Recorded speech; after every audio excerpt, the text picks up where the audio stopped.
Gumastos siya ng 3 real para sa isang tasa ng kape, para sa isang lalaking mukhang simpleng manggagawa na niwala man lang barya sa kanyang bulsa. Hindi niya alam na isa pala itong milyonaryong palihim na inoobserbahan ang kanyang kabutihan.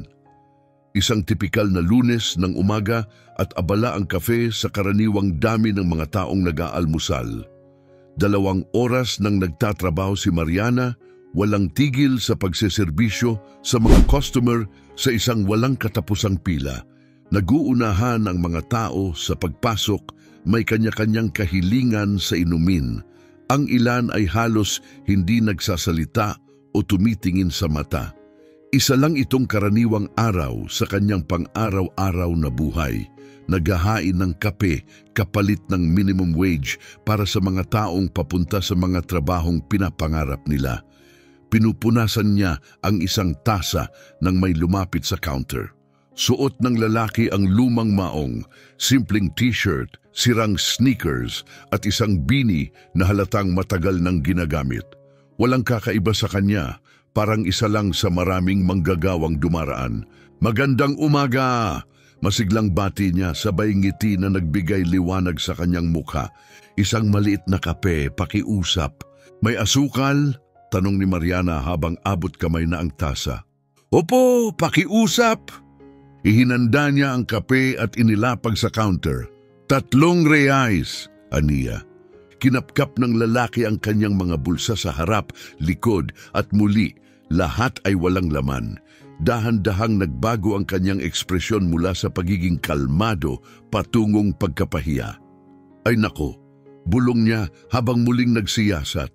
"Patawad po, mukhang nakalimutan ko ang aking pitaka." Nagsimula ng mainip ang mga nasa likuran niya. May nagbuntong hininga ng malalim. Isang babaeng nakasuot ng formal na damit ay tumingin sa kanyang relo na may malinaw na inis. Mga ganitong pangyayari ay madalas nang mangyari minsan kada linggo. Kadalasan, magalang na sinasabi ni Mariana sa customer na bumalik na lang. Pero may kakaiba sa reaksyon ng lalaking ito na nakaagaw ng kanyang atensyon. Hindi siya gumagawa ng palusot o nagtatangkang dumiskarte. Malinaw na siya ay nahihiya at taus-pusong humihingi ng paumanhin. "Ayos lang," sabi ni Mariana, sabay tulak ng tasa papalapit. "Kunin mo na." "Hindi ko pwedeng tanggapin," sagot ng lalaki. "Ikaw ang magbabayad niyan." "Ito'y isang tasa lang ng kape. Mabubuhay pa naman ako." Hindi ito lubusang totoo. Sa kinikita niyang 900 reais kada buwan, mahalaga ang bawat barya. Ngunit pinalaki si Mariana ng isang ina na laging sinasabi na ang tunay na pagkatao ay lumilitaw kapag tumutulong ka sa kapwa. "Salamat," taus-pusong sabi ng lalaki habang kinukuha ang kape. "May paraan ba para makabawi ako?" "Hindi na kailangan," sagot niya. "Maari ko bang malaman ang pangalan mo kahit paano?" Roberto Fernandez."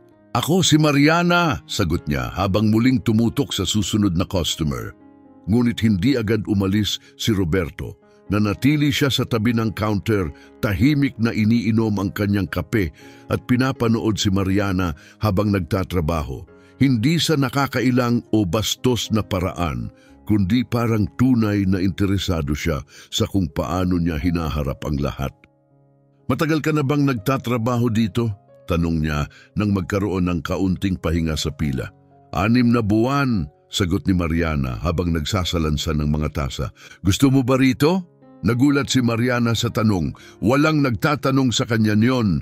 Ang mga tao ay pumapasok, umu-order, nagbabayad at umaalis, para bang wala siya sa paligid para sa karamihan. "Trabaho lang," sagot niya sabay balikat, "pambayad ng bills." Tumango si Roberto, tila ba lubos na nakakaunawa.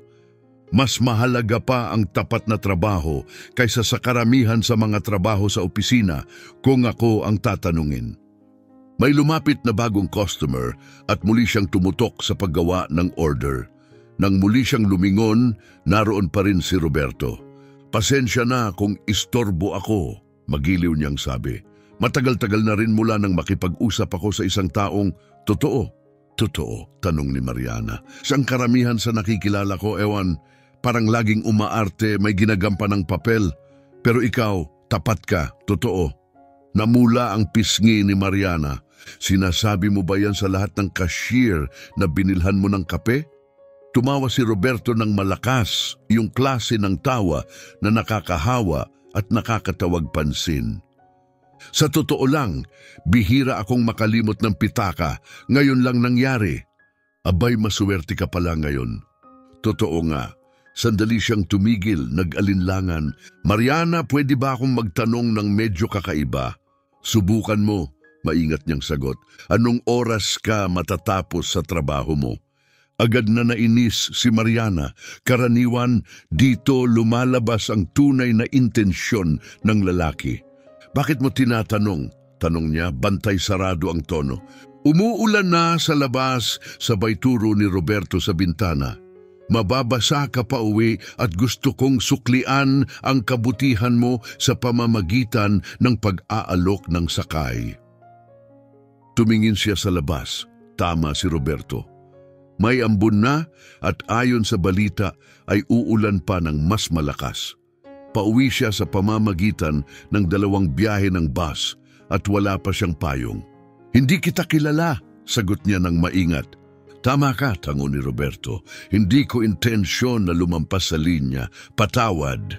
Ininom ni Roberto ang huling patak ng kanyang kape. Ang gusto lang niya ay makahanap ng kahit anong paraan upang maipakita ang kanyang pasasalamat sa maliit, ngunit makataong ginawa ni Mariana. Kumaway siya habang papalabas ng kafe. Salamat ulit, Mariana, sa kape.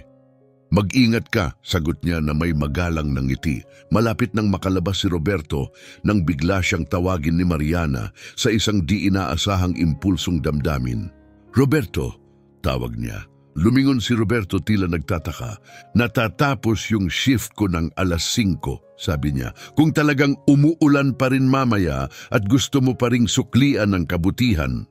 Muling sumilay ang ngiti sa mukha ni Roberto. Nandito ako eksaktong 5:00, pangako. Ang natitirang bahagi ng araw ay tila napakatagal para kay Mariana. Palihim siyang sumusulyap sa pinto, iniisip kung babalik nga ba si Roberto o baka naman nagpakita lang ng kabutihan. Eksaktong 5:00, bumubuhos na ang malakas na ulan sa labas. Sinabi niya sa sarili na huwag masyadong umasa. Siguro hindi na babalik si Roberto. Ngunit sakto sa sandaling iyon, huminto ang isang itim na Honda Civic sa harap ng kafe. Lumabas si Roberto, mabilis na tumakbo sa ilalim ng ulan at binuksan ang pinto, bahagyang hinihingal. Pasensya na't kaunti akong nahuli, sabi niya habang pinupunasan ang kanyang buhok. Grabe ang trapiko dahil sa bagyo. Kinuha ni Mariana ang kanyang bag at pinunasan ang counter sa huling pagkakataon. Talagang bumalik ka? Tanong niya medyo nagulat. Sabi ko naman, di ba? Sagot niya ng may init. Binuksan ni Roberto ang pinto para sa kanya, para bang isang tunay na Ginoo. Saan ka nga pala nakatira? Habang nasa biyahe, napansin ni Mariana ang maliliit na detalye. Kalma si Roberto sa pagmamaneho, hindi nabubuwisit sa ibang motorista at tinanong pa siya kung ayos lang ba ang lamig sa loob ng sasakyan o kung masyadong malakas ang musika. Maliit na bagay, ngunit mahalaga. Ano bang trabaho mo? Tanong ni Mariana habang naghihintay sila sa stoplight. Sa negosyo ng mga sasakyan, sagot niya ng pasimple. Ikaw naman, bukod sa kafe? Nag-aaral ako ng business administration tuwing gabi. 2 semestre na lang, gagraduate na ako. Magandang larangan iyan, ani Roberto. Laging may oportunidad yan. Sana nga, marami nang isinakripisyo ang mama ko para makarating ako sa puntong ito. Ayokong biguin siya. Saglit na tumingin si Roberto sa kanya. Sigurado akong proud na siya sa iyo. Trabaho at pag-aaral, sabay, hindi madaling gawin. Nakakapagod, pero sana sulit ang lahat.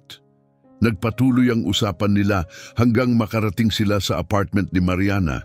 Hindi ito marangya, pero maayos at malinis. isang simpleng tirahan sa isang masipag na komunidad.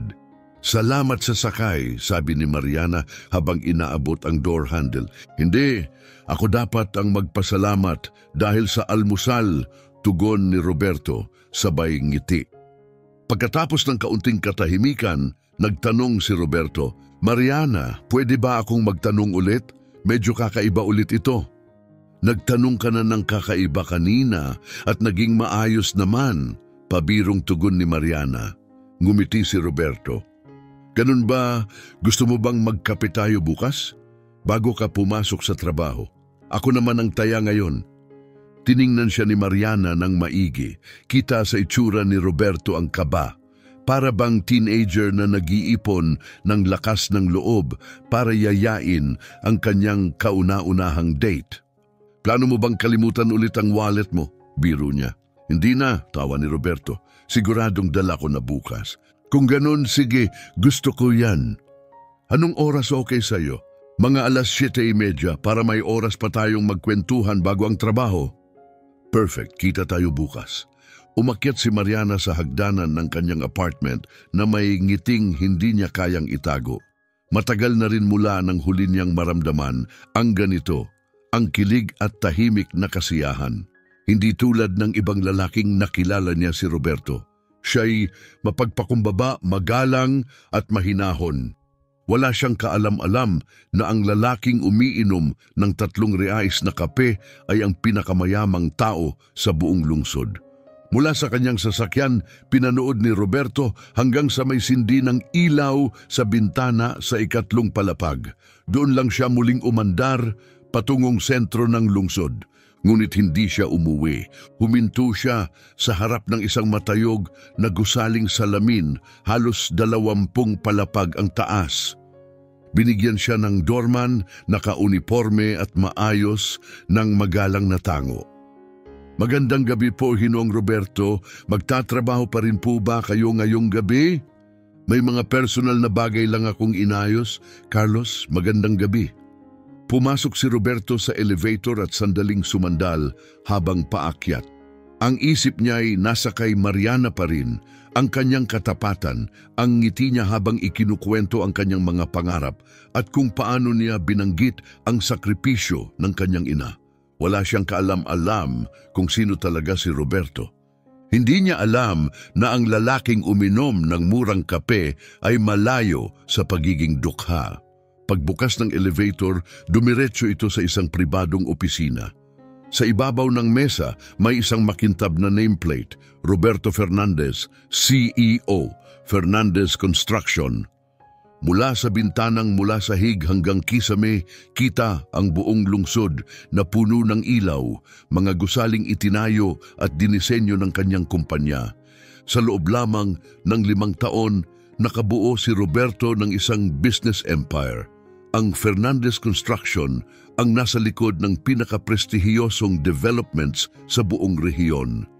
Mas marami pa siyang pera kaysa sa kayang gastusin, pero hindi lahat ng bagay ay kayang ayusin ng pera. Hindi nito kayang bumili ng tiwala o ng tunay na pagkakaibigan o ng pag-ibig. Masyadong madalas ang mga babaeng nakikilala niya ay mas interesado sa kanyang yaman kaysa sa kanyang pagkatao. Marami sa tinatawag niyang kaibigan ay may nakatagong motibo. At masyadong maraming empleyado ang nagsasabi lang ng gusto niyang marinig. Ngunit iba ang araw na ito. Ngayon, nakilala niya si Mariana, isang babaeng masipag, nag-aaral sa gabi at nagbigay ng sarili niyang pera nang walang inaasahang kapalit. Nagpakita si Mariana ng maliit na kagandahang loob para tumulong sa isang estranghero. Hindi niya tinanong kung sino siya, ano ang trabaho niya o gaano siya kayaman.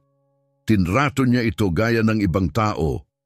May kabaitan, hindi pagkamausisa. Nang gabing iyon, dinampot ni Roberto ang kanyang telepono at tinawagan ang kanyang sekretarya. Gloria, kanselahin ang lahat ng naka-schedule ko bukas hanggang 9:00. Pero Ginoong Roberto, may meeting po kayo sa mga Japanese investor sa umaga. Ilipat mo sa hapon ng meeting na yan at Gloria, kapag may nagtanong kung nasaan ako bukas ng umaga, sabihin mong nasa shop lang ako. Technically, hindi naman siya nagsisinungaling.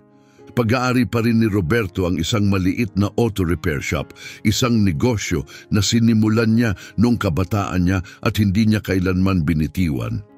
Ito ang tahimik niyang takas mula sa stress ng corporate life. At bukas, kahit saglit lang, gusto niyang maging simpleng Roberto, ang lalaking nagtatrabaho sa mga kotse. Kinabukasan, dumating si Mariana sa kafe ng 15 minuto ng mas maaga kaysa sa nakasanayan. Hindi man niya ito aaminin ng malakas kahit sa sarili niya, pero sa kaibuturan ng kanyang puso, sabik siyang muling makita si Roberto. Inisip niya ito buong gabi. Ang paraan ng magaan niyang pagmamaneho, ang pag-aalala nito sa kanyang pag-aaral, at ang pagiging iba nito sa mga lalaking nakilala na niya noon. Eksaktong 7:30, pumasok si Roberto sa kafe. Suot niya ang isang malinis na button-down na shirt, maayos ang buhok, at taglay pa rin ang ngiting nagpapabilis ng tibok ng puso ni Mariana. Magandang umaga, bati niya. Pwedeng makakuha ng 2 kape, isa para sa akin at isa para sa pinakamasayang barista sa lungsod? Napatawa si Mariana na mula ng kaunti ang pisngi. Ang smooth mo biro niya. Pwede ba akong makikape sa iyo habang break mo? Sige, ayos lang. Gumawa siya ng 2 latte at lumabas mula sa likod ng counter. Wala pa ang supervisor niya hanggang 8:00, kaya may 20 minuto pa siya. Gusto mong sa labas tayo umupo? Tanong ni Roberto. May ilang mesa sa harap. Maganda ang umaga, banayad ang sikat ng araw mula sa ulap, at sapat ang init para komportable sa labas. Pinili nila ang isang maliit na asul na mesa sa bangketa, at maingat na inilapag ni Roberto ang kape ni Mariana. Mahimbing ba ang tulog mo? Tanong niya. Oo naman, ikaw. Ako rin, mahimbing din. Habang hinahalo ang asukal sa kanyang kape, tila nag-isip si Roberto. Mariana, okay lang bang magtanong ako ng medyo personal? Depende, gaano ba ka-personal yan? Pabiro niyang sagot. Bakit ka nagtatrabaho dito sa kafe? Halata namang matalino ka, nag-aaral ka ng business. Bakit hindi ka na lang nag-i-internship? Napabuntong hininga si Mariana, ilang beses na rin niyang naitanong yan sa sarili. Sinubukan ko na, pero karamihan sa mga internship ay walang bayad o sobrang baba ang sahod.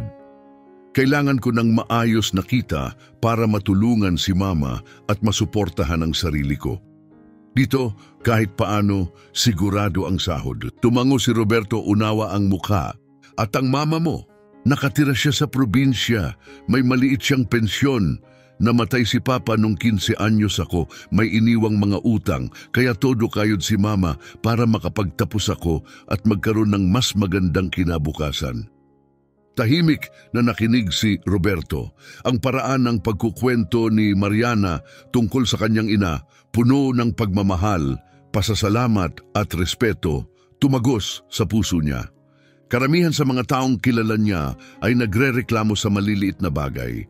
Hindi sila binilhan ng bagong cellphone o hindi sila pinayagang magbakasyon. Pero ang mundo ni Mariana ay nakasandig sa sakripisyo, hindi sa karangyaan. Sigurado akong sobrang proud siya sa iyo. Sana nga, minsan nga parang may guilt ako na hindi ko pa siya nasusuklian. Ang dami niyang isinuko para sa akin. Ang dami mo na ngang ginagawa, nagtatrabaho ka, nag-aaral, nakatutok ka sa pangarap mo. Hindi biro yan, pag nagtapos ka, dun mo na siya masusuklian ng buo. Iyon talaga ang pinakamalaking pangarap ko, mahinang sabi ni Mariana. Nagpatuloy ang pag-uusap nila hanggang matapos ang break. Naiwan si Roberto ng ilang minuto pa, tinatapos ang kape habang pinapanood si Mariana sa trabaho. May natural na daloy sa kanyang kilos, mabilis, epektibo at may ngiting hindi nawawala kahit sa mga bastos o hindi nagpapansining customer. Sa isa pang sandaling walang customer, tumayo na si Roberto. Kailangan ko nang umalis, Tinatawag na ako ng trabaho. Siyempre, at salamat sa kape ngayon. Pwede ba akong bumalik ulit bukas? Ganong oras din? Muling bumalik ang kilig, mainit, malambot at hindi mapigilan. O naman, tugon ni Mariana na may ngiti. Simula noon, araw-araw na dumadating si Roberto ng alas 7:30 ng umaga. Lagi siyang may dalang charm, 2 kape at inaalok si Mariana ng maikling pag-uusap tuwing break nito. Para kay Mariana, ang mga umagang iyon ang naging pinakamagandang bahagi ng kanyang araw. Isang Huwebes, halos 2 linggo mula nang magsimula ang kanilang routine, tinanong ni Mariana, "Ano nga ba ang eksaktong trabaho mo sa mga kotse?" Saglit na tumigil si Roberto. "Mga repair, maintenance, ganun. May maliit akong shop malapit sa city center." "Gusto mo ba ang ginagawa mo?" "Gusto ko. May kasiyahang dulot yon, ang gumamit ng kamay, lutasin ang problema at makita ang resulta ng sariling pagsisikap." Tumango si Mariana. "Ang saya siguro ng may trabahong tunay mong gusto. Ako, hindi ko pa rin alam kung anong gusto kong gawin sa buhay." "May pangarap ka ba?" tanong ni Roberto, banayad ang tono. "Isang bagay na gusto mong gawin kung malaya kang makakapili." Nagulat si Mariana sa tanong. Wala pang nagtatanong sa kanya ng ganon. Karamihan sa mga tao kapag nakita siyang naka-apron sa likod ng counter, agad na iniisip na wala siyang totoong ambisyon. "Meron," sagot niya, dahan-dahang iniisip ang mga salita. "Gusto kong magtayo ng sarili kong negosyo balang araw. Isang consulting service para sa maliliit na kumpanya. Maraming tao ang may magagandang ideya at talento, pero hirap sila sa mga papel at pagpaplano." Lumapit si Roberto, kitang interesado. "Anong klaseng consulting yon? Financial planning, strategic advice, basic legal guidance?" Maraming maliliit na negosyo ang nababagsak, hindi dahil sa wala silang galing, kundi dahil hindi nila gamay ang pamamahala. "Gusto kong tumulong sa ganon." "Napakagandang ideya niyan," sabi ni Roberto, "at maraming nangangailangan niyan talaga." Nagkibit-balikat si Mariana, bahagyang nahihiya. "Pangarap lang naman," anya, pero may bahid ng lungkot sa kanyang boses. Ang magtayo ng negosyo, kailangan ng pera, karanasan at koneksyon. Wala pa ako ng mga yan ngayon. "Makukuha mo ang lahat ng yan sa tiyaga at oras. Madaling sabihin yan para sa isang taong may matatag na buhay," pabirong sagot niya kahit halata pa rin ang bigat ng tono. Tumahimik si Roberto, naging seryoso. "Mariana, papayag ka ba sa isang mungkahi?" "Anong klaseng mungkahi?" tanong niya, maingat ngunit curious. "May mga kilala akong small business owners, mga kliyente sa shop na pinagtatrabahuhan ko. Ilan sa kanila nagrereklamo tungkol sa eksaktong mga problema na binanggit mo. Paano kung ipakilala kita sa kanila? Pwede kang magsimula ng paunti-unti, freelance lang, para makakuha ka ng karanasan." Napakurap si Mariana, tila nagulat. "Talaga bang gagawin mo yon para sa akin?" "Siyempre, bakit hindi? Pero 2 linggo pa lang tayong magkakilala. Bakit mo ako tutulungan halos hindi mo pa ako kilala?" Tinitigan siya ni Roberto. Dahil sa loob ng 2 linggong to, mas meaningful pa ang mga pag-uusap natin kaysa sa kahit sino sa matagal na panahon. "Nakita ko ang pagkatao mo. Tapat ka, masigasig, maaasahan, masuwerte ang kahit anong negosyo na may isang tulad mo." Mabilis ang tibok ng puso ni Mariana sa narinig. "Roberto, napakalaking bagay niyan para sa akin. Pero paano kung magkamali ako? Paano kung hindi ko alam ang dapat gawin?" "Edi magtanong ka, mag-aral, matuto. Ganon talaga nagsisimula ang lahat. Hindi ko alam kung paano kita mapapasalamatan." "Hindi mo kailangang pasalamatan. Ginawa mo na noong binilhan mo ng kape ang isang lalaking walang pera at walang palusot." Natawa siya pero napaluha rin ng bahagya. Sa unang pagkakataon sa maraming taon, pakiramdam niya ay nakita siya. Hindi lang para sa ginagawa niya, kundi para sa maaaring maging siya. Maya-maya'y nagtanong siya ng matagal na niyang gustong itanong. Roberto, bakit mo ginagawa to? Bakit mo ako tinutulungan ng ganito? Hinalo ni Roberto ang kape, hindi tumitingin. Bakit ulit niya? Kasi bihira na akong makakilala ng gaya mo. Karamihan sa mga taong kilala ko, naputol ang kanyang salita. Karamihan sa kanila, ano? Tanong ni Mariana. Parang ang babaw ng rason ko. Sabihin mo na, pwede mong sabihin sa akin. Napabuntong hininga si Roberto. Karamihan sa kanila, puro imahe, kapangyarihan at pera ang iniintindi. Pero ikaw, iniintindi mo ang mga totoong bagay, ang pamilya mo, ang mga pangarap mo, ang pagtulong sa iba. Napangiti si Mariana, tinamaan sa puso. Ganyan ka rin. Kung hindi, hindi ka babalik araw-araw para lang tumulong. Bahagyang ngumiti si Roberto pero may lungkot. Minsan pakiramdam ko may dalawang magkaibang buhay ako. Isang sa trabaho kung saan kailangan kong magkunwaring iba at tong isa kasama ka kung saan pwede akong maging totoo. Anong ibig mong sabihin? Tanong niya ng mahinahon. Pero napagtanto ni Roberto na masyado na siyang nagsabi. Wala yon, kalimutan mo na, medyo komplikado lang. Roberto, tumingin siya sa relo at bigla ang tumayo. Naku, tingnan mo ang oras. Kailangan ko nang pumasok. Kita tayo bukas? Siyempre, pero kita tayo bukas, Mariana. Agad siyang umalis, naiwan si Mariana, litong-lito, hindi mapakali. May kung anong kakaiba sa pag-alis niya. Parang may tinatago siya. Gabing yun sa klase, halos hindi makapag-concentrate si Mariana.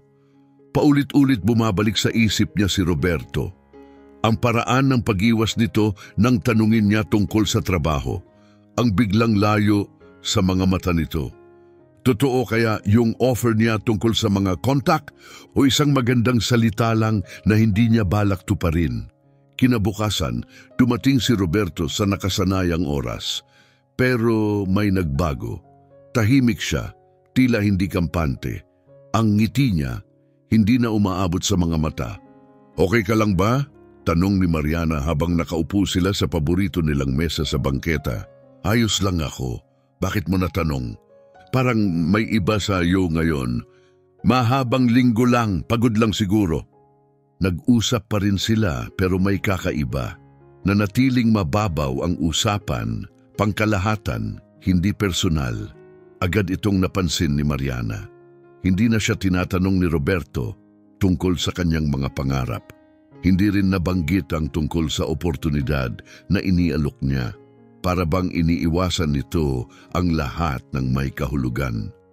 Nang tumayo na si Roberto para umalis, pinigilan siya ni Mariana. Roberto, tungkol sa sinabi mo kahapon, yung ideya na ipakilala mo ako sa mga kakilala mo. Saglit na nagatubili si Roberto at umiwas ng tingin.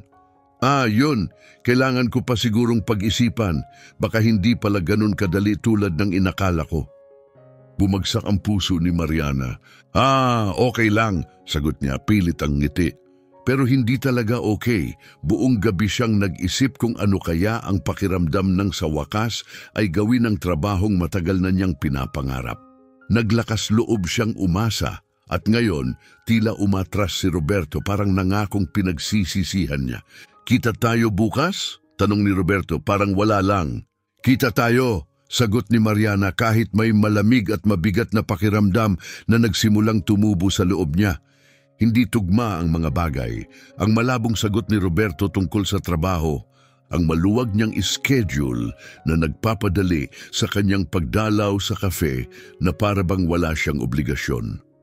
Ang laging malinis at plansadong damit na hindi tugma sa isang mekaniko. At ngayon ang pangakong nawala ng walang paliwanag. Kailangan ni Mariana ng mga sagot. Desidido siyang tukuyin kung sino nga ba talaga si Roberto. Nang Huwebes, pagkatapos ng trabaho, hindi dumiretso si Mariana sa kolehiyo. Sa halip, nagtungo siya sa downtown. Sinabi ni Roberto noon na ang shop niya ay malapit sa city center, kaya inisip niyang hindi ito mahirap hanapin. Huminto siya sa 5 auto repair shop, inilarawan si Roberto at nagtanong kung may Roberto Fernandez doon. Wala ni isa ang nakakakilala sa pangalan o sa mukha. Sa pang-5 shop, natawa pa ang isang mekaniko nang mabanggit niya ang magarang itim na kotse ni Roberto. Miss, sabi ng mekaniko, ang mga totoong mekaniko hindi nagmamaneho ng bagong sasakyan. Inaayos lang namin yan, pero hindi namin afford ang bumili ng ganyan. Lumabas si Mariana na mabilis ang tibok ng puso. Kung hindi mekaniko si Roberto, sino siya? Bakit siya nagsinungaling? Unti-unting nabubuo ang mga piraso ng palaisipan, mga pirasong ayaw sanang pagtugmain ni Mariana. Ang flexible schedule, ang malinis na kasuotan, ang mamahaling sasakyan, ang mapagbigay na alok na bigla ring nawala. Isa ba siyang mayaman na niloloko lang siya? Nagpapanggap na simpleng tao para mahikayat ang isang babaeng karaniwang hindi siya papansinin? Nilalaro lang ba siya mula sa simula? Kinabukasan, Biyernes, dumating muli si Roberto sa kafe, parang walang nangyari. Parehong ngiti, parehong 2 kape, pero hindi nang ngumiti si Mariana. "Nasaan ka?" tanong niya nang makalapit si Roberto sa counter. "May mga problema sa trabaho," sagot niya habang kinakamot ang batok. "Kailangan kong bumiyahe para asikasuhin." Kita sa kanyang mukha ang taos-pusong paghingi ng paumanhin. "Pasensya na, hindi ko nasabing aalis ako. Akala ko hindi ka naman mag-aalala." "Hindi naman ako nag-alala," sagot ni Mariana, kahit kasinungalingan yon. Nagulat lang, parang bigla kang nawala. "Tama ka, dapat sinabi ko." Umupo sila pero may layo na sa pagitan nila, mabigat ang hangin. Tinitigan ni Mariana si Roberto, puno ng tanong ang isipan. "Kumusta ang biyahe?" tanong niya, walang emosyon ng boses. "Boring," sagot ni Roberto. "Puro meeting at paperwork, walang exciting." Meetings to sa repair shop, saglit na natigilan si Roberto. Sa mga supplier, parts, equipment, ganun. Tunog praktisado, tunog hindi totoo, desididong harapin ang katotohanan, sinabi ni Mariana. "Pwede ba akong magtanong?" "Siyempre." "Kahapon pumunta ako sa downtown para hanapin ka. Gusto sana kitang yayain mag-lunch. Pinuntahan ko ang ilang garage malapit sa center. Nagtanong ako tungkol sa iyo." Tinitigan niya ito habang nagsasalita. Walang nakakakilala sa pangalang Roberto Fernandez. Namutla si Roberto. Bumukas ang bibig pero walang lumabas. Parang hinahanap ang tamang paliwanag. "Siguro hindi mo lang nahanap yung tamang shop." 5 shop ang pinuntahan ko, mariing sagot ni Mariana. "Sabi mo nasa downtown ka." "Nakatago kasi yung shop ko sa maliit na kalye." "Roberto," malamig niyang wika, "tama na ang pagsisinungaling." Napayuko si Roberto, tila nawalan ng lakas sa bigat ng katotohanan. "Sino ka talaga?" tanong ni Mariana, nanginginig ang boses sa galit at sama ng loob. "Dahil hindi ikaw ang sinasabi mong ikaw." Tahimik si Roberto sa loob ng halos 1 minuto. Nang sa wakas ay tumingin siya, puno ng pagsisisi ang kanyang mga mata.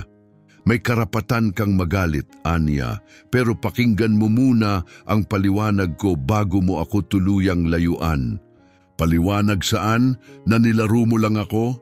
Na pinakinggan mo akong magkuwento tungkol sa hirap ko habang palihim kang natatawa?" "Hindi ganon," mariing sagot niya. Ano, sabihin mo ang totoo, sawa na ako sa kasinungalingan." Tumingin siya sa paligid, matao ang kafe, pero ang mesa nila ay medyo hiwalay. Ngunit kahit na, hindi iyon ang tamang lugar para sa ganitong revelasyon. Huminga siya ng malalim. "Ang pangalan ko ay Roberto Fernandez. Hindi ako nagsinungaling doon. At totoo, may kinalaman ako sa mga kotse, pero hindi bilang mekaniko." Tumigil siya sandali. "Ako ang may-ari ng kumpanya, Fernandez Construcciones." Halos tumigil ang tibok ng puso ni Mariana. Parang kulog ang dumagundong. Sa isip niya ang pangalan. Ang Fernandez Construcciones ang pinakamalaking construction firm sa buong rehiyon. Nakikita niya ito sa mga billboard, sa mga site, pati sa business section ng dyaryo. Ang lalaking kaharap niya, hindi mekaniko, isa siyang milyonaryo. Biro mo lang to, bulong niya. Dumukot si Roberto sa wallet at inabot ang isang business card. Tahimik niyang iniabot ito sa kanya. Roberto Fernandez, Chief Executive Officer, Fernandez Construcciones. Kinuha ito ni Mariana na nanginginig ang mga kamay. Totoo ito, mamahaling papel, embossed na logo at address sa business district. Nagbago ang lahat ng alam niya sa loob ng ilang segundo.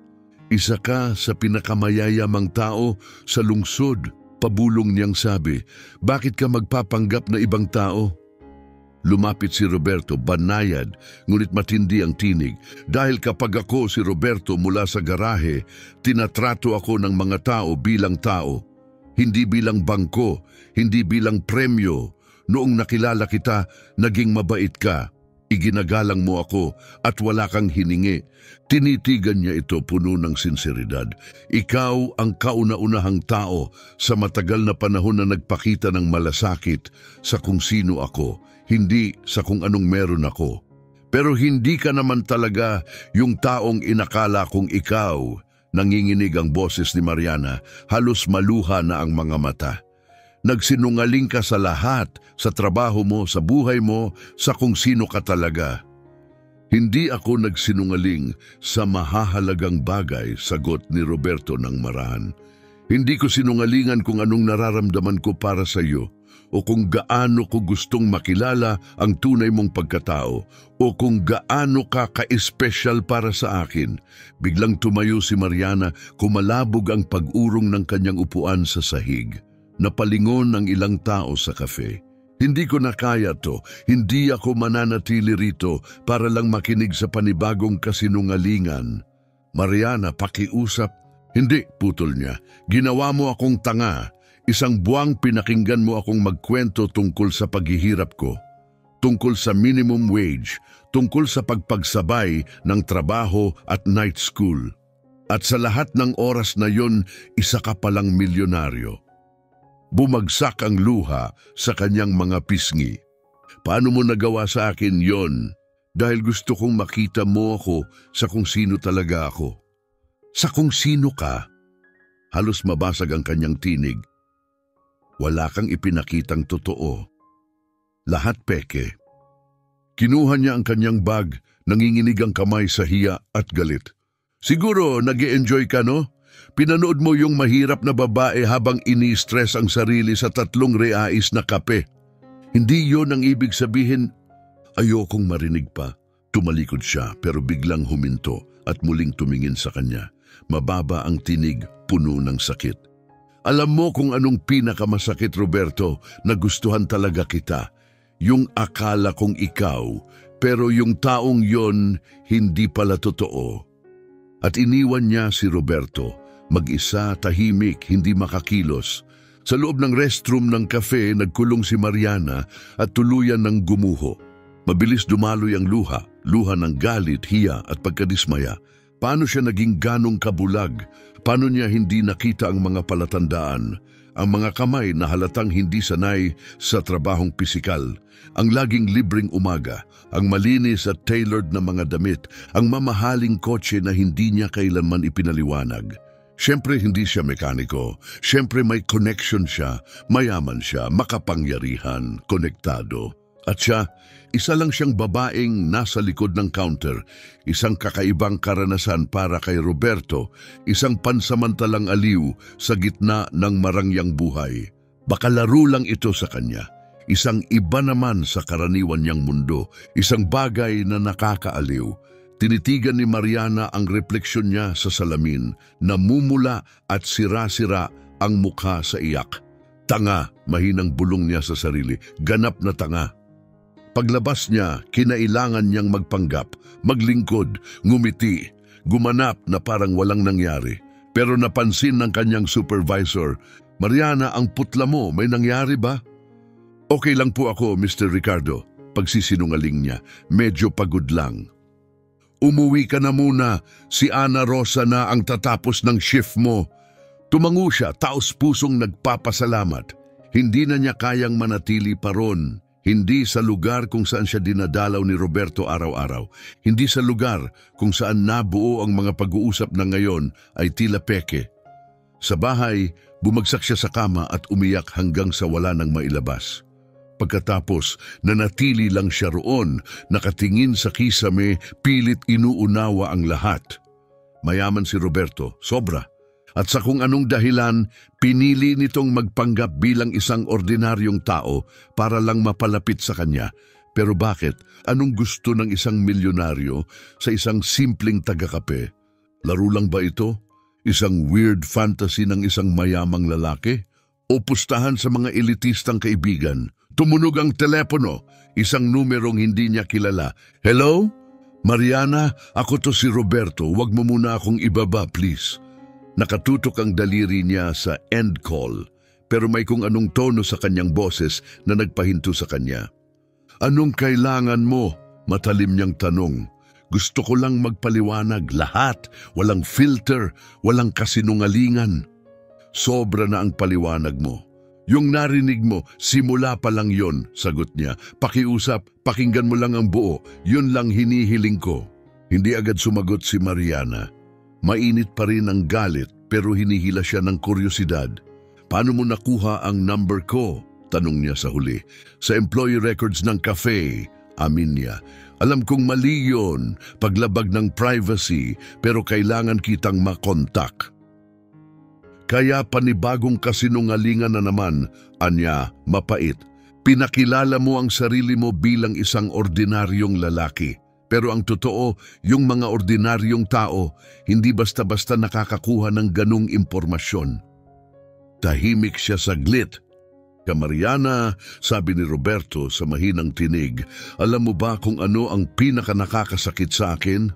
Ano? Sagot niya malamig. Hindi lang na nagsinungaling ako tungkol sa pagiging mayaman, kundi yung paniniwala mong ginamit lang kita. Na inisip mong parang eksperimento lang ang lahat, na parang pinapanood ko lang ang buhay mo mula sa labas. Yun ang totoo ganon ang naramdaman ko. Hindi ganon. Ano, ipaliwanag mo? Singhal niya. Ipaliwanag kung paano ang isang milyonaryo ay nagpapanggap bilang mekaniko para lang magkape kasama ang isang barista tuwing umaga. Aling parte niyan ang hindi tungkol sa pakiramdam mong mas mataas ka. Tahimik. Ang katahimikan sa linya ay tumagal.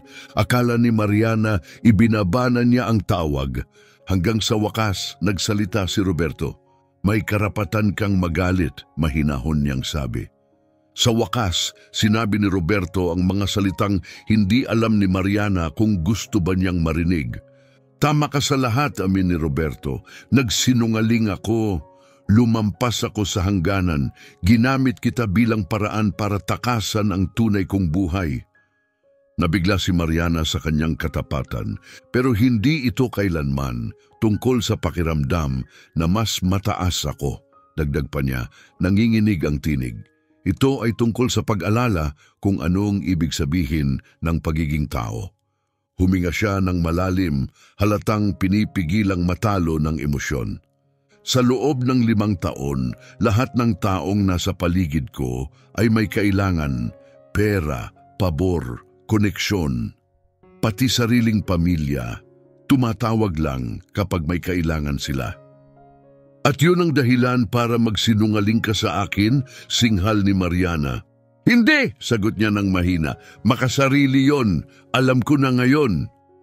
Sandali siyang tumigil bago muling nagsalita. Pero ikaw lang ang unang tao sa loob ng maraming taon na naging mabait sa akin. Hindi mo alam kung sino ako. Binilhan mo ako ng kape dahil iyon ang tama. Kinausap mo ako dahil gusto mo, hindi dahil may inaasahan ka. Muling nanikip ang dibdib ni Mariana, naramdaman na naman ang hapdi ng mga luha. Kaya nang nalaman mong gusto na kita, nagsinungaling ka pa rin para makita kung hanggang saan mo ko kayang lokohin? Hindi, sagot ni Roberto. Nang nalaman kong gusto mo rin ako, natakot ako dahil sa puntong yon gusto rin kita. Higit pa sa inaasahan ko. At alam ko, sa oras na malaman mo ang totoo, hindi mo na ako mapapatawad. Well, mapait na sagot ni Mariana. Tama ka. Tama ako, bulong ni Roberto. At deserve ko yan. Tahimik. Ang katahimikan sa linya ay mabigat. Maririnig ni Mariana ang mahinang paghinga niya. Tapat, halos hilaw ang kanyang tinig. Pero hindi nito binubura ang mga linggo ng panlilinlang. Hindi ko na kaya to, aniya sa wakas. Hindi ko kayang magtiwala sa taong nagsinungaling ng ganito. Alam ko, sagot ni Roberto, gusto ko lang malaman mong totoo ang naramdaman ko.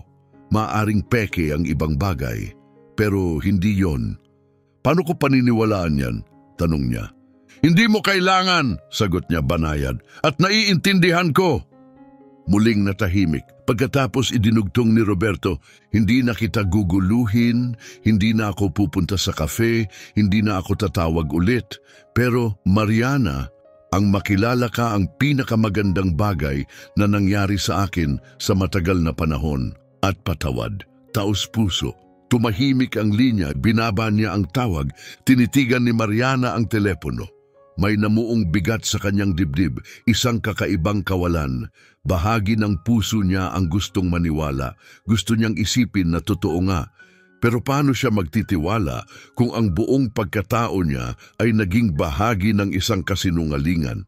Lumipas ang 3 linggo, 3 linggo ng tahimik na mga umaga na wala si Roberto. Wala na ang mga kapeng sabay nilang iniinom bago sumikat ang araw.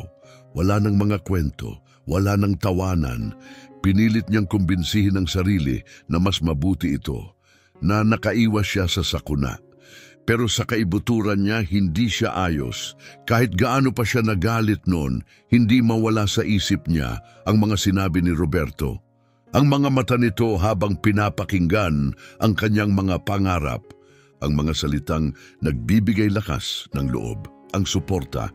Totoo ba yon o bahagi lang ng isang pinlanong palabas? Paano kayang magkunwari ng ganun katapat? Isang Huwebes ng umaga, habang abala si Mariana sa paggawa ng kape para sa mga suki, may narinig siyang mahinang tinig sa likuran. Excuse me. Paglingon niya, isang babaeng nasa early 50s ang nakita niya. Maayos ang pananamit, elegante, may tindig, pero hindi ostentatious. May kung anong pamilyar sa mukha nito. Si Mariana Castro ba kayo? Tanong ng babae. O, ako po, ano pong maitutulong ko? Ako si Ines Fernandez, mahinaong sagot nito. Ina ako ni Roberto. Nabigla si Mariana. Anong maipaglilingkod ko? Sana makausap kita tungkol sa anak ko. Tumingin si Mariana sa paligid. Tahimik ang kafe, nasa likod ang supervisor niya. Pwede po akong mag-break saglit, doon tayo pwede umupo. Umupo sila sa maliit na mesa kung saan dati sabay silang nauupo ni Roberto. Umorder si Ines ng kape at ilang sandali tahimik lang itong nakatitig sa kanya. Hindi niya alam na nandito ako, panimula ni Ines. Sa totoo lang, sinabi ko sa kanya na huwag niya munang akong puntahan matapos ang lahat ng nangyari. Mrs. Fernandez, hindi ko po alam kung dapat pakiusap, sabay taas ng kamay. Pakinggan mo muna ako. Dahan-dahang hinalo ni Ines ang kape niya. Ikinuwento ni Roberto sa akin ang lahat, ang mga kasinungalingan, ang pagpapanggap, pati kung paano mo nalaman ang totoo. Tahimik na tumango si Mariana. Ikinuwento rin niya ang isang bagay pa, tungkol sa kung gaano kabait ka sa kanya, na tinrato mo siyang tao, hindi posisyon. At sa unang pagkakataon matapos ang matagal na panahon, naramdaman niyang nakita siya. Mas mabuti, sigurong hindi ko na po yan pag-usapan. Mahinang sagot ni Mariana, halos bulong. Mariana, mahinaong sabi ni Ines, maaari ba kitang kwentuhan tungkol sa anak ko? Hindi na siya naghintay ng pahintulot. Hindi lumaki si Roberto na mayaman. Ang ama niya ay isang mason.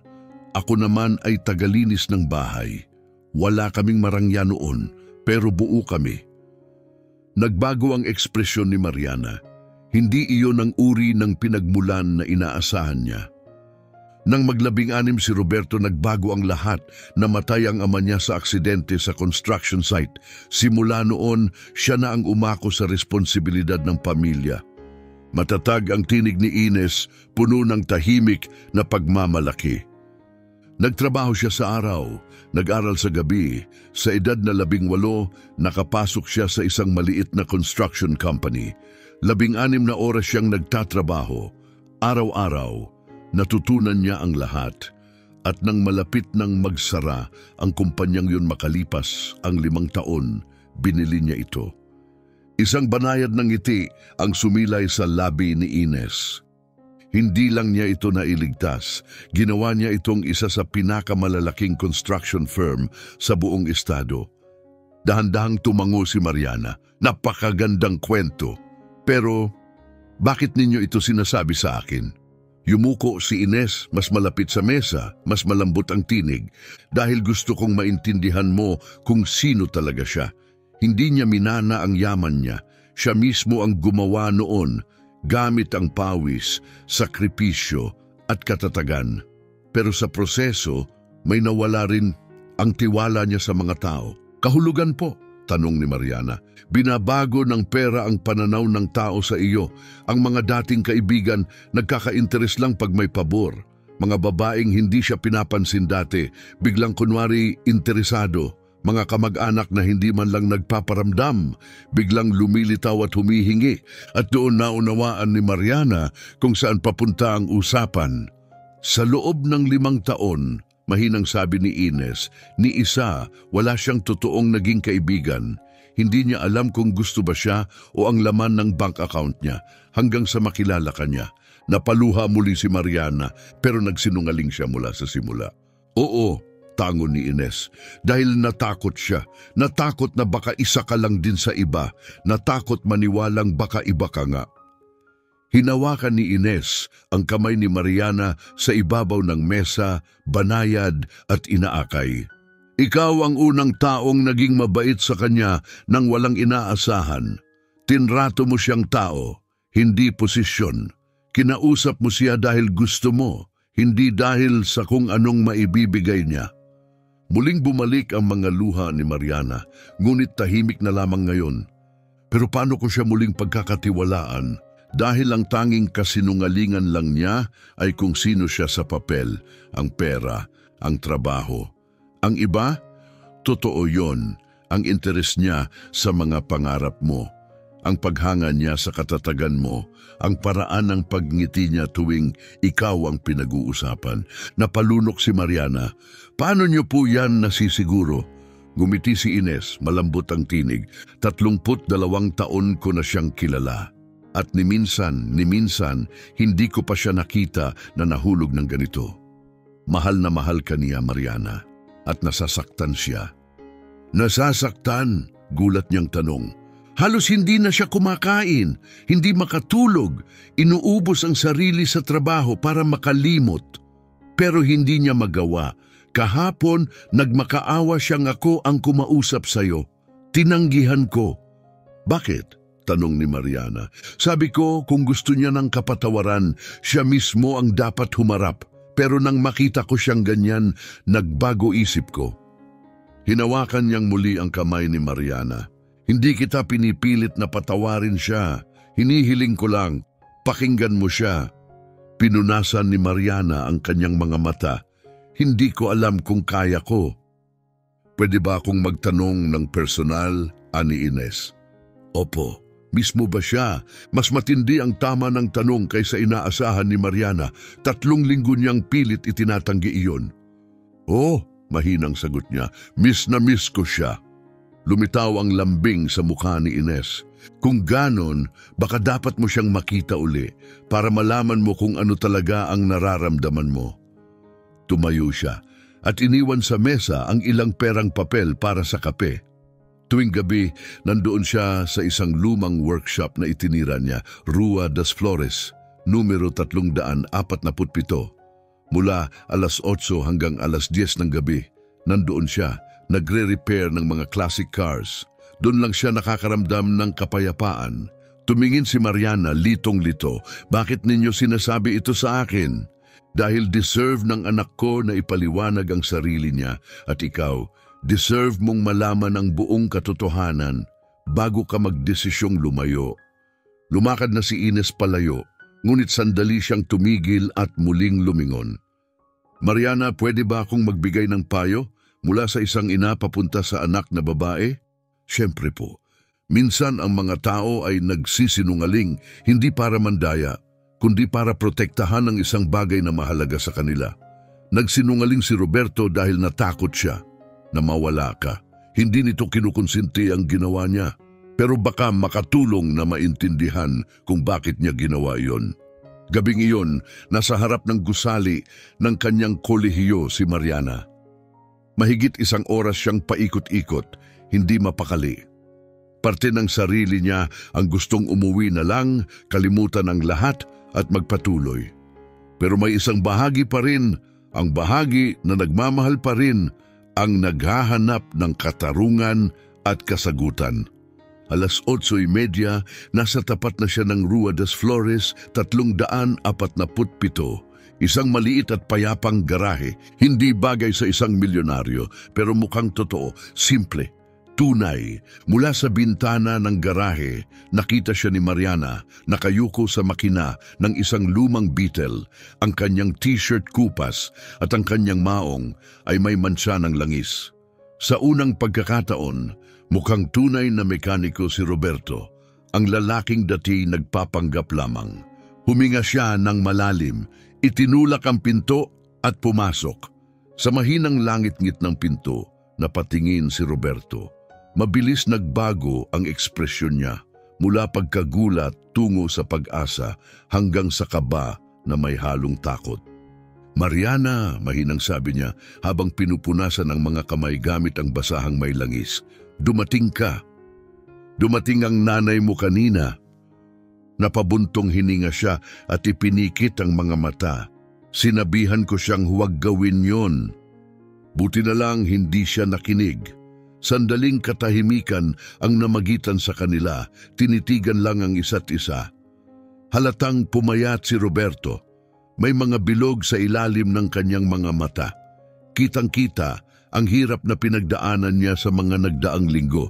Gusto mong umupo? Tanong niya, itinuro ang 2 plastik na upuan. Gagawa ako ng kape. Okay lang. Sagot ni Mariana. Gayunman tumungo si Roberto sa sulok at nagsimulang magtimpla ng kape gamit ang maliit na electric machine. Habang abala siya, tumingin-tingin si Mariana sa paligid. Payak ang lugar pero maayos. Tunay, maingat na nakasabit ang mga gamit sa pader, mga lumang sasakyan sa iba't ibang yugto ng pagkumpuni. May mga litrato. Si Roberto nung bata pa, katabi ng lalaking marahil, ay ama niya, si Ines sa kanyang kabataan, at mga sertipikong naka-frame mula sa kanyang profesional na paglalakbay. Tong lugar na to, parang totoo, sabi ni Mariana nang iabot niya ang kape. Yan lang ang lugar na ganon, tugon ni Roberto habang umuupo. Binili ko to nung nagsisimula ng lumaki ang kumpanya ko. Kapag masyado nang mabigat ang lahat sa labas, dito ako tumatakbo. Kinuwento ng nanay mo ang tungkol sa pagkabata mo, tungkol sa tatay mo. Tumango siya. Sinabi ba niya lahat? Sinabi niya na galing ka sa wala, na ikaw ang bumuo ng lahat ng ito. Totoo yun. Lahat ng tagumpay ko, bunga ng pagsusumikap, wala ni isa ang ibinigay lang. Sandali siyang natahimik. Pero sa pagbuo ng tagumpay na yon, may mga bagay din akong nawala. Anong mga bagay? Gaya ng kakayahang magtiwala, magbuo ng tunay na koneksyon, maging bukas. Nanikip ang dibdib ni Mariana. Bakit ka nagsinungaling sa akin, Roberto? Tiningnan niya ito sa mga mata. Dahil natakot ako. Natakot na makita mo lang ang pera ko. Natakot na baka isa ka lang din sa iba. Pero higit sa lahat, natakot akong mawala ang nag-iisang taong nagparamdam sa akin na ako'y isang tunay na tao sa loob ng maraming taon. Pero nawala mo pa rin ako. Alam ko, kasalanan ko yon. Yumuko siya, naging mas mahina ang tinig. Pwede ba akong magsabi ng isang bagay na hindi ko pa nasasabi kahit kanino? Ano yon? Sa loob ng 5 taon, kada babaeng nakikilala ko nalalaman agad kung sino ako at mula roon nagbabago na ang lahat. Biglang may alok ng bakasyon, magagarang hapunan, mamahaling regalo.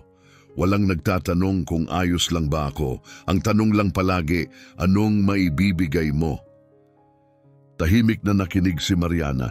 Pero sa'yo, di iba. Bago mo pa malaman ang pangalan ko, binilhan mo na ako ng kape. Ikinwento mo ang mga pangarap mo, mga layunin mo, pati mga takot mo. At sa unang pagkakataon, naramdaman kong pwede akong maging ako lang. Hindi ang milyonaryo, hindi ang CEO, basta ako, si Roberto. Mahina ang tinig ni Mariana. Hindi ako katulad ng ibang babae. Kung sinabi mo lang agad ang totoo, paano mo ako itatrato kung nalaman mong sa counter pa lang ako ang may-ari ng isa sa pinakamalalaking kumpanya sa rehiyon? Napahinto siya, nag-isip ng tapat. Kung sinabi mong ganun kakalaki, baka nag-iba ang pakikitungo ko, baka ako mismo ang nailang. Yon ang kinakatakutan ko, ani Roberto. Ayokong ilagay sa pedestal. Gusto kong makita mo ako bilang kapantay. Pero pantay naman tayo, Roberto. Hindi nababago ng pera yon. Naniniwala ako dyan, sagot niya. Pero karamihan, hindi. Tahimik silang nagkape. Pagkatapos, bumasag si Roberto ng katahimikan. Mariana, mahina niyang tawag. Pwede ba akong magtanong? Ano yon? Pwede bang ipakita ko sa iyo kung sino talaga ako? Hindi yung lalaking nagpanggap, hindi yung negosyanteng inaasahan ng iba. Basta si Roberto, yung Roberto na nakilala mo tuwing umaga sa kafe. Paano? Tanong niya. Bigyan mo ako ng pangalawang pagkakataon. Hayaan mong patunayan kung totoo ang naramdaman ko. Na totoo tayong dalawa. Tiningnan siya ni Mariana at sa harap niya ay isang lalaking hindi na nakatago sa likod ng maskara, hindi na umaarte, hindi na nagsisinungaling. Bagamat siya'y nagsinungaling noon, ang lalaking kaharap niya ngayon ay hindi sinungaling. Isa siyang taong nagkamali dahil sa takot, hindi sa kasamaan. At ngayon, humihingi siya ng isa pang pagkakataon. At sa puso ni Mariana, gusto niyang sabihin, oo.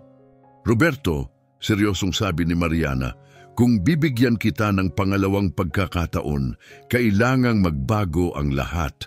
Walang pagpapanggap, walang kalahating katotohanan.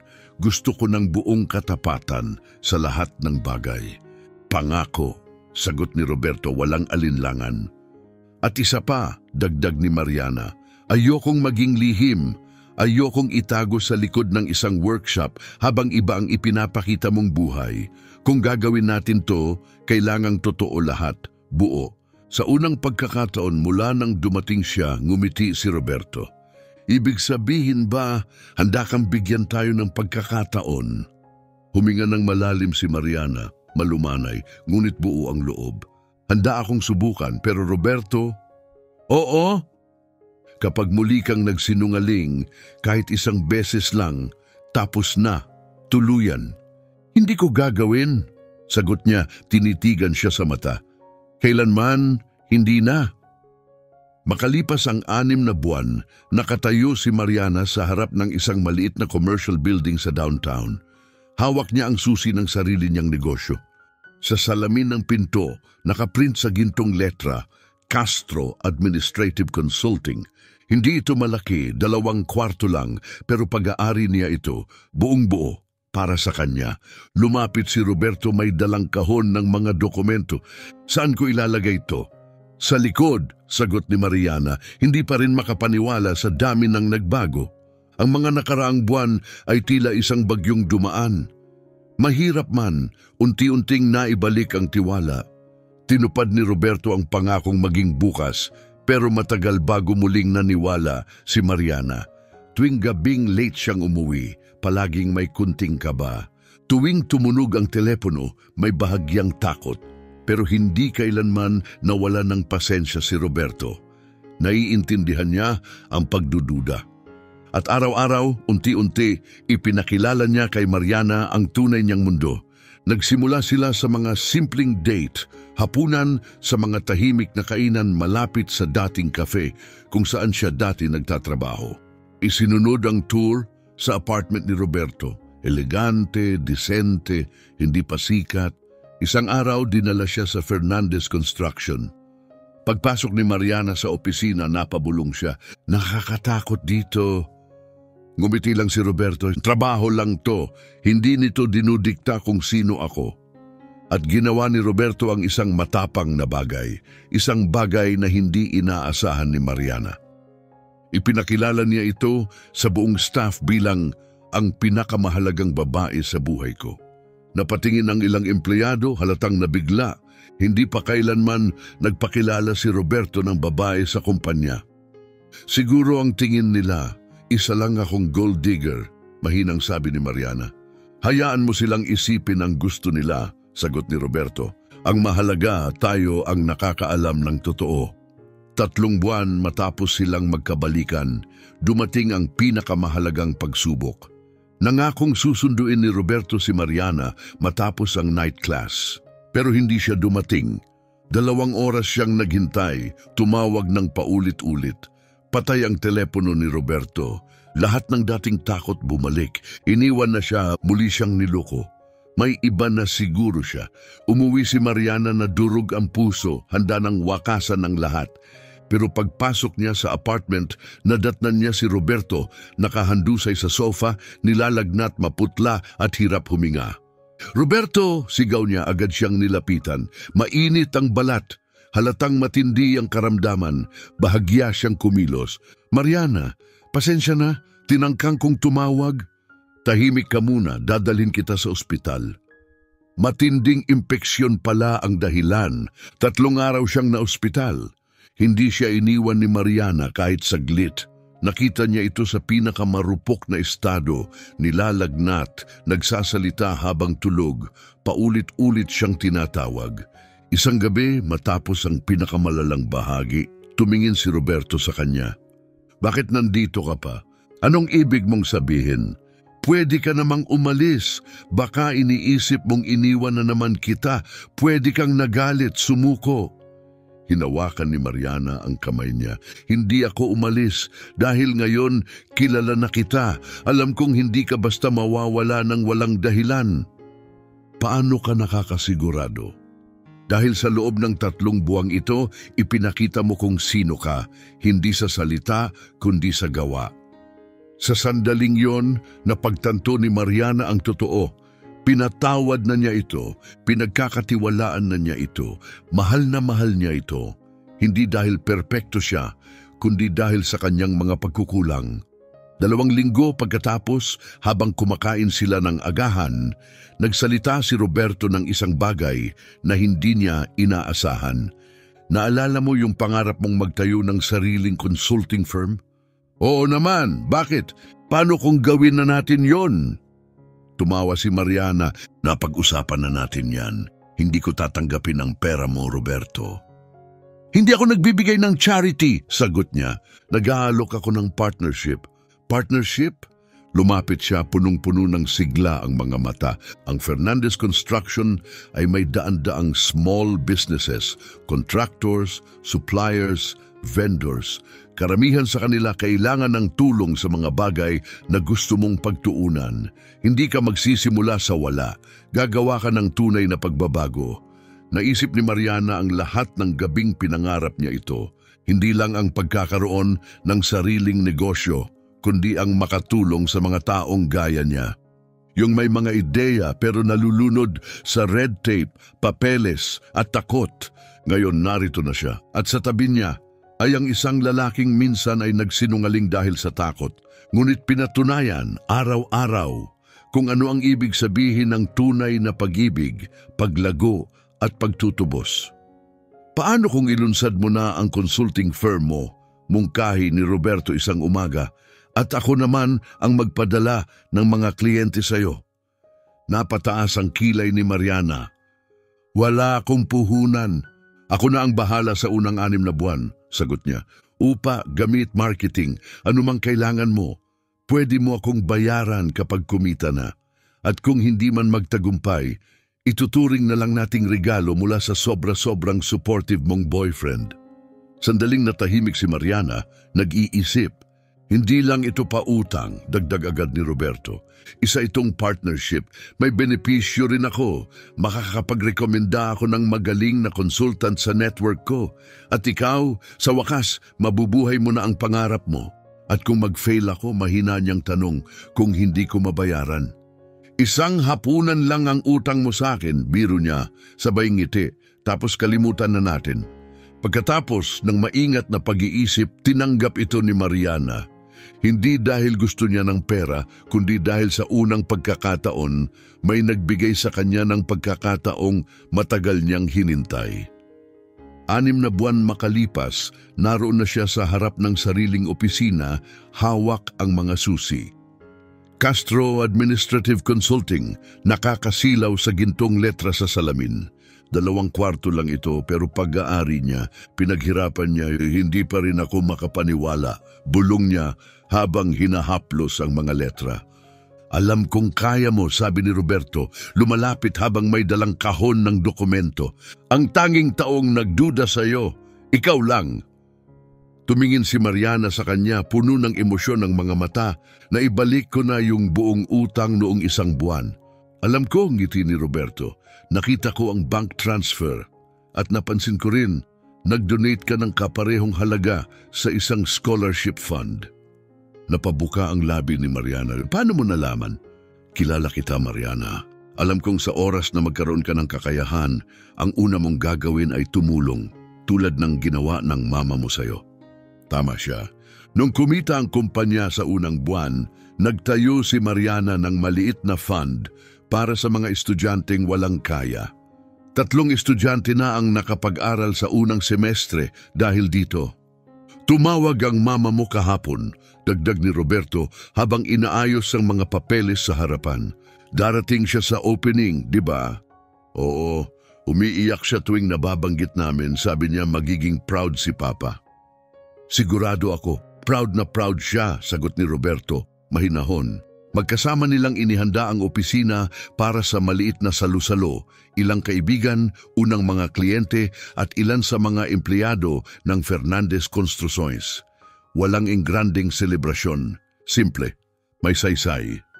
Totoo. Habang isinabit nila ang signage sa dingding, tumingin si Mariana sa kanya. Roberto, pwede ba akong magtanong? Siyempre, bakit mo talaga ginawa to? Tanong niya. At huwag mong gamitin ang excuse na business partnership. Pwede ka namang kumuha ng may mas maraming karanasan. Sandaling tumigil si Roberto, seryoso ang tingin. Dahil karapat-dapat kang bigyan ng pagkakataong hindi kailanman ibinigay sa'yo, sagot niya. Dahil nakita ko ang potensyal mo mula pa lang sa unang pag-uusap natin. At dahil tumigil siya sandali, tumingin sa kanya. Dahil ano? Dahil gusto kong malaman mong naniniwala ako sa iyo, hindi dahil sa kung ano ang maibibigay mo sa akin, kundi sa kung anong maibibigay mo sa mundo. Kumirot ang puso ni Mariana. Roberto, may isa pa akong gustong sabihin, anya. Bago pa makasagot si Mariana, lumuhod si Roberto at inilabas ang maliit na kahon mula sa kanyang bulsa. Nagulat si Mariana, napatakip ang kamay sa kanyang bibig. Mariana Castro, sabi ni Roberto, bahagyang nanginginig ang boses, mula noong araw na binilhan mo ng kape ang isang estranghero, binago mo ang buhay ko. Ipinakita mo sa akin na may mga taong mabait kahit walang dahilan, na nagmamalasakit kahit walang hinihingi, na nagmamahal kahit walang kondisyon. Binuksan niya ang kahon, isang sing-sing na simple, elegante at walang panahon. Pakakasalan mo ba ako? Tiningnan ni Mariana ang lalaking nasa harap niya. Wala siyang nakita na milyonaryo. Ang nakita niya ay ang lalaking nasa tabi niya habang binubuo niya ang kanyang pangarap. Ang lalaking minsan ay nagsinungaling dahil sa takot, ngunit pagkatapos ay pinatunayan sa bawat araw ang katotohanan, sa gawa, hindi sa salita. Oo, bulong niya, pagkatapos mas malakas. Oo, papayag ako. Isinuot ni Roberto ang sing-sing sa kanyang daliri at tumayo, upang halikan siya. Isang halik na puno ng lahat ng pinagdaanan nila, ang sakit, ang pagpapatawad at ang tahimik na tagumpay ng isang pagmamahalang muling nabuo. May isa pa, sabi ni Roberto pagkalayo nila. Grabe ka na, ha? Natatawang reklamo ni Mariana. Hindi ko na kaya ang sorpresa. Tumawa siya at iniabot ang isang selyadong sobre. Buksan mo. Binuksan ito ni Mariana at napatulala. Isang legal deed. Buong pagmamay-ari ng Castro Administrative Consulting inilipat sa pangalan niya. Walang kapalit, walang kasunduan, walang kondisyon. Hindi ko maintindihan, bulong niya. Ang kumpanyang ito, iyo, palagi ng iyo. Ikaw ang nagtayo nito, ikaw ang humatak ng mga kliyente. Ako lang ang tumulong sa simula at binayaran mo na ako. Pero pwede ka sanang manatili bilang partner. Ayokong maging business partner mo, mahina niyang sabi. Gusto kong maging asawa mo. Isang kwento ng tiwala na muling nabuo, ng pangarap na binigyan ng pagkakataon, ng pagmamahal na kahit nasaktan ay piniling lumaban. Gusto kong magkaroon ka ng isang bagay na talagang sayo, sabi ni Roberto. Isang bagay na walang sinuman ang pwedeng magsabing nakuha mo lang dahil napangasawa mo ang isang mayaman. Hindi na napigilan ni Mariana ang luha, pero hindi ito luha ng kalungkutan. Ito ang uri ng luha na dumadaloy kapag ang pasasalamat ay masyadong malalim para sa salita. Kay Roberto, hindi lang niya natagpuan ang isang lalaking naniniwala sa kanya. Natagpuan niya ang isang taong nagbigay sa kanya ng espasyo at ng mga kasangkapan para maniwala siya sa sarili niya. Salamat! Bulong niya, nababasag ang tinig sa emosyon. Sa lahat, hindi, mahinang sagot ni Roberto. Ako ang dapat magpasalamat sa pagbibigay ng isa pang pagkakataon, sa pagpapakita sa akin na may mabubuti pang tao sa mundo. Ang opening celebration ay maliit lang, gaya ng kanilang napag-usapan, pero perpekto. Umiyak si Ines nang makita kung paano tumingin ang anak niya kay Mariana. Ang ina ni Mariana paulit-ulit na sinasabing hindi pa niya kailanman nakita ang anak niyang ganon kasaya. Ang mga unang kliyente ng kumpanya buong giliw na ikinuwento kung paano binago ni Mariana ang takbo ng kanilang negosyo. Para kina Roberto at Mariana, toast ni Ginoong Ricardo, dating supervisor niya sa cafe na ngayon ay matalik na kaibigan, pinatunayan ninyo na ang mga pinakagandang kwento ay nagsisimula sa pinakamaliit na kabutihan. Makaraan ang 6 na buwan, ikinasal sina Mariana at Roberto sa mismong kafe kung saan sila unang nagkakilala. Isinara ng may-ari ang kafe para sa mga panauhing pamilya at malalapit na kaibigan. Dito nagsimula ang lahat, sabi ni Mariana, nakangiti habang nakatingin sa paligid. Maingat na hinawakan ni Roberto ang kamay niya. Hindi, sagot niya. Nagsimula ito sa puso mo noong pinili mong tulungan ang isang estranghero nang walang hinihinging kapalit. At sa puso mo, tugon ni Mariana, nung pinili mong maging tapat kahit gaano kahirap. Ipinagpalitan nila ang mga simple ngunit makabuluhang panata. Ipinangako ni Roberto na palaging magsasabi ng totoo at kailan may hindi na muling magpapanggap. Ipinangako ni Mariana na hindi na hahayaang ang takot ang pumigil sa kanyang magmahal ng buo at bukas. Sa reception, nag-toast si Ines, may ngiting puno ng pagmamalaki. Tinuruan niyo kaming lahat. Hindi mahalaga kung gaano karaming pera ang meron ka. Ang mahalaga ay kung gaano kalaki ang puso mo. At ang tapang mong maging totoo sa taong mahal mo. Ngayon, 3 taon matapos ang kasal, pinamumunuan na ni Mariana ang isa sa pinakakilalang consulting firm sa buong rehiyon. Mayroon siyang 15 empleyado, may 6 na buwang waiting list ng bagong kliyente. At ang scholarship fund na sinimulan niya, nakapagpaaral na ng mahigit 50 estudyante katulad ng kung paanong tinulungan siya noon ng kanyang ina. Samantala, si Roberto ay nananatiling CEO ng Fernandez Construcciones. Pero isa na siyang ibang uri ng leader ngayon. Naglunsad siya ng mga social program, gumawa ng Affordable Housing Initiative, at itinataguyod ang kababaihan sa pamumuno sa kumpanya. Isang umaga habang magkasalo sila ng kape sa kusina, biglang sinabi ni Roberto, "Dahil sa'yo, gusto kong maging mas mabuting tao." Ngumiti si Mariana. "Mabuti ka na talaga," sagot niya. "Nabaon ka lang sa takot. Tinulungan lang kitang bumalik sa sarili mo." Tuwing Biyernes ng umaga, lumalabas pa rin silang dalawa para mag-agahan. Umupo sa parehong maliit na mesa kung saan nagsimula ang lahat. Minsan, habang umiinom ng kape si Roberto, napapansin niyang natutulala si Mariana. "Anong iniisip mo?" tanong niya. Ngumiti si Mariana. "Iniisip ko kung gaano kakaiba ang buhay," sagot niya. "Na minsan, ang pinakamagandang bagay na nangyayari sa atin, dumadating sa anyong parang sakuna. Ang ibig mong sabihin, yung araw na nalaman mong nagsinungaling ako." "Hindi," tawa ni Mariana. "Ang ibig kong sabihin, yung araw na nakalimutan mong dalhin ang wallet mo." Tumawa si Roberto, sabay abot sa kamay ni Mariana. Hinaplos niya ang kanyang wedding ring na puno ng kahulugan. "Salamat sa universo sa pagpapalimot sa akin ng wallet ko. At salamat din," sabi ni Mariana, "sa universo sa pagbibigay sa akin ng tapang para bayaran ng kape ng isang estranghero." Sa labas ng kafe, gumigising na ang lungsod.